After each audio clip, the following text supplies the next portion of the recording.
if you awaken from this illusion, and you understand that black implies white, self implies other, life implies death, or shall I say, death implies life,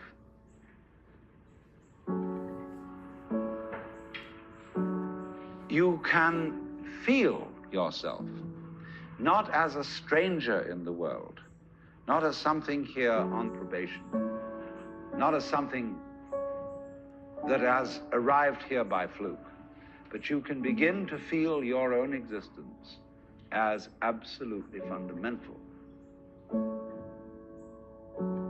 I'm not trying to sell you on this idea in the sense of converting you to it. I want you to play with it. I want you to think of its possibilities. I'm not trying to prove it. I'm just putting it forward as a possibility of life to think about. So then, let's suppose that you were able every night to dream any dream you wanted to dream.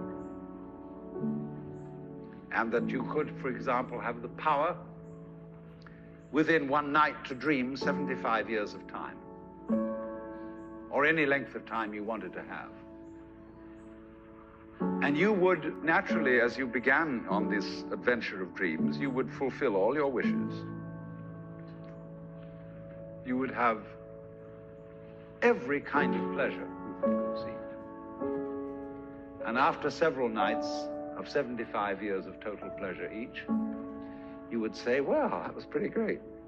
But now let's have a surprise. Let's have a dream which isn't under control.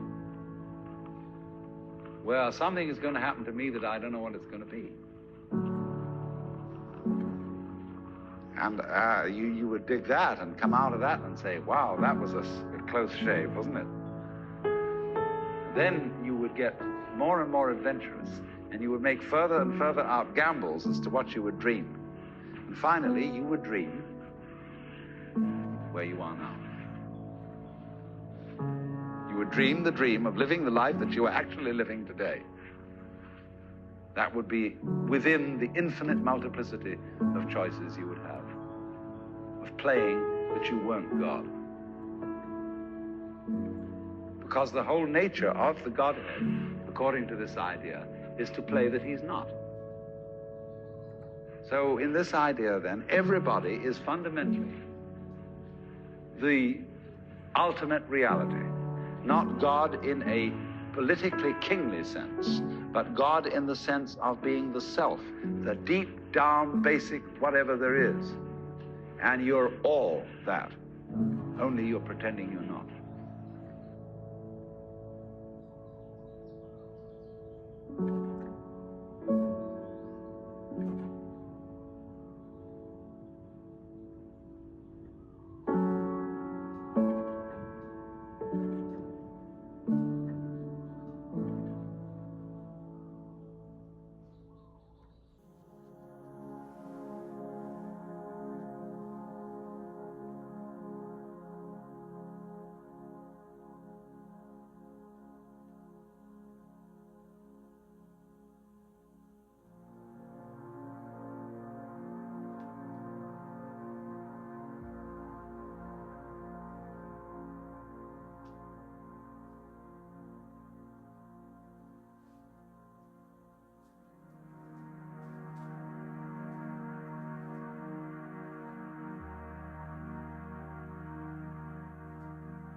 Do you mind if I talk for a while about something I love? About water and the ocean. Ever since I can remember anything at all. The light, the smell, the sound and motion of the sea has been pure magic. Although the rhythm of the waves beats a kind of time, it's not clock or calendar time. It has no urgency. It's timeless time. Because I know I'm listening to a rhythm which has been just the same for millions of years. And it takes you out of the world of relentlessly ticking clocks. It harmonizes with the breath. It does not count our days. Its pulse is not in the stingy spirit of measuring, of marking out how much still remains. It's the breathing of eternity, like the Brahma of Indian mythology, who inhales and exhales, manifests and dissolves the worlds, endlessly, forever. As a mere conception, that sounds appallingly monotonous. Until you listen to the breaking and washing of waves. The water contains, seemingly just under the surface, a ceaselessly moving network of reflected sunlight, through which a school of very tiny fish passes delightfully uncaught. So I think this is why I love the ocean. It's the most difficult part of nature to mess up with emblems and symptoms of man's dissociated consciousness. It's an environment in which the awareness of our roots can awaken, in which space, so real because of the light and color, can be seen to be joining things instead of separating them. Yes. And I've just discovered that knocking on the wall of space and consciousness was my own heart beating.